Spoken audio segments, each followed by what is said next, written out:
오늘은 퍼플렉시티 AI 창업자 아라빈드 스리니바스의 테드 강연을 좀 같이 보려고 하는데요. AI가 우리가 아직 생각지도 못한 질문에 답하는 법이라는 제목입니다. 아, 네. 그 강연 저도 흥미롭게 봤습니다. 이게 단순히 정보 검색 이런 걸 넘어서서 AI가 우리 질문 방식 자체를 어떻게 바꿀 수 있는지 그런 이야기더라고요. 맞아요. 탐구의 패러다임이 바뀔 수도 있다는 거죠. 근데 시작부터 좀 재미있는 얘기가 나오잖아요. 스리니바스 본인도 그렇고 AI 분야 창업자 중에 박사학위 가진 사람들이 유독 많다는 거예요. 네, 본인도 버클리 박사 출신이죠. 그렇죠. 이게 지난 20년간 보면 스타트업계 전체적으로는 박사 인력이 줄었다는 통계가 있는데 AI는 완전 반대라는 거잖아요. 네, 좀 눈에 띄는 부분이긴 해요. 왜 그럴까요? 아마 AI 기술 자체가 워낙 그 근본적인 질문들? 예를 들어 지능이란 무엇인가? 학습은 어떻게 이루어지나?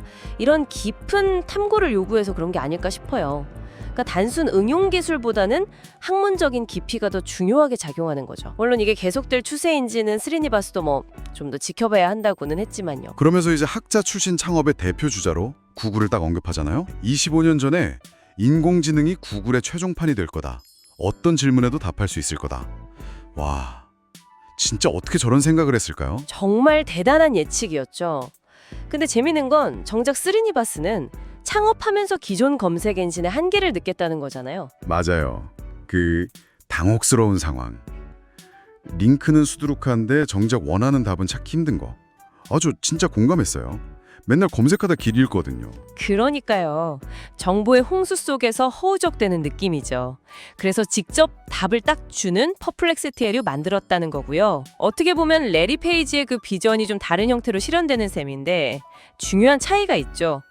기존 검색은 정보로 가는 지도를 줬다면 퍼플렉시티 같은 답변 엔진은 정보를 자기가 종합하고 심지어 출처까지 딱딱 밝히면서 답변 자체를 주려고 하잖아요. 이게 단순히 편리함의 문제를 넘어서는 것 같아요. 사용자의 역할이 바뀌는 거죠. 정보 수집가에서 약간 정보 검증가, 질문 정교화 전문가 이렇게요. 아, 그러니까 머리 쓰는 첫 단계를 AI가 대신 해준다는 거군요. 그렇죠. 인지적인 부담을 좀 덜어주는 거죠. 근데 그 출처를 밝히는 게 신뢰의 핵심이라는 건 알겠는데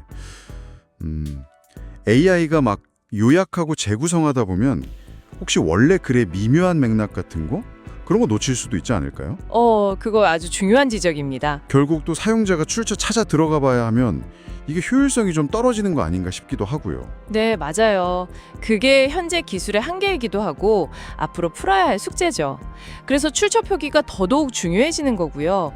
AI 답변을 그냥 최종 답이라고 생각하기보다는 약간 믿을 만한 출발점 정도로 보고 필요하면 원자료로 더 파고들거나 검증하는 그런 자세가 필요하겠죠. 완벽하다기보단 새로운 파트너로 봐야 한다는 말씀이시네요. 네. 그리고 그런 신뢰와 검증 과정 자체가 또 더 깊은 질문으로 이어지게 만드는 동력이 되기도 하고요. 나는 내가 모르는 것을 안다. 여기서부터 질문이 시작된다고 했잖아요. 스리니바스도 그 끊임없이 질문하는 행위. 이게 진짜 인간다운 거라고 강조하고요. 네. 데이비드 도이치 인용하면서 익숙한 것에도 호기심을 갖는 유일한 종족이라고. 맞아요. 답을 얻으면 거기서 끝. 이게 아니라 그럼 이건 뭐지? 하고 또 다른 질문을 던지는 거. 이게 인간이라는 거죠. 바로 그 지점에서 AI의 역할이 아주 흥미로워지는 거예요. 단순히 답만 주는 게 아니라 인간의 그 본질적인 질문 능력을 오히려 더 강화시켜줄 수 있다는 거죠. 예전에는 답 찾는 데 시간이나 노력이 너무 많이 들었잖아요.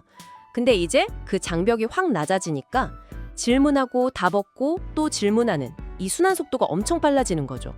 뭐랄까 지식 탐구의 마찰력을 줄여주는 거예요. 근데 반대로 생각하면요. AI가 너무 쉽게 답을 주니까 오히려 우리가 깊이 고민하고 질문하는 능력이 퇴화하는 건 아닐까요? 약간 생각의 지름길에만 익숙해질까 봐 걱정도 되는데요. 충분히 그럴 수 있죠. 네, 그럴 수 있습니다. 모든 기술에는 양면성이 있으니까요.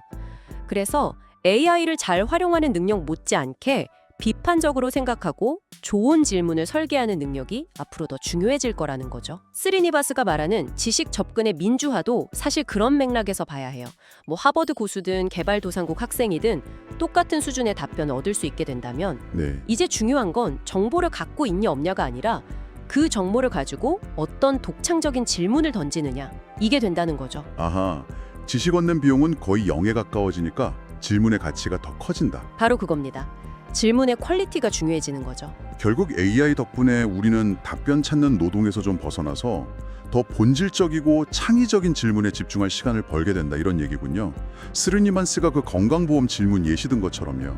끝없는 호기심으로 계속 파고드는 게 인간의 잠재력을 여는 열쇠다 뭐 이런 메시지 같아요. 정확합니다.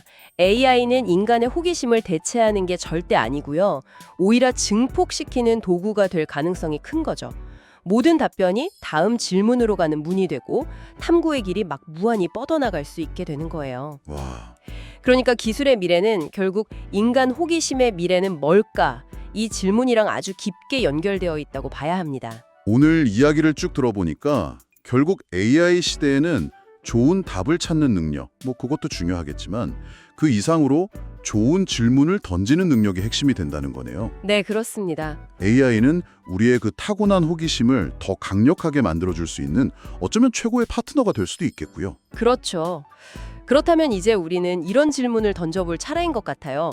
AI 덕분에 정말 예전에는 상상도 못했던 답들을 거의 즉각적으로 얻을 수 있다면 우리는 이제 어떤 종류의 질문들을 던져야 할까요? 정보 접근의 제약이 거의 사라진 세상에서 인간의 탐구 그리고 발견의 본질은 또 어떻게 달라질까요? 다음 질문은 무엇이 될지 한번 진지하게 고민해 보시는 것도 좋겠습니다.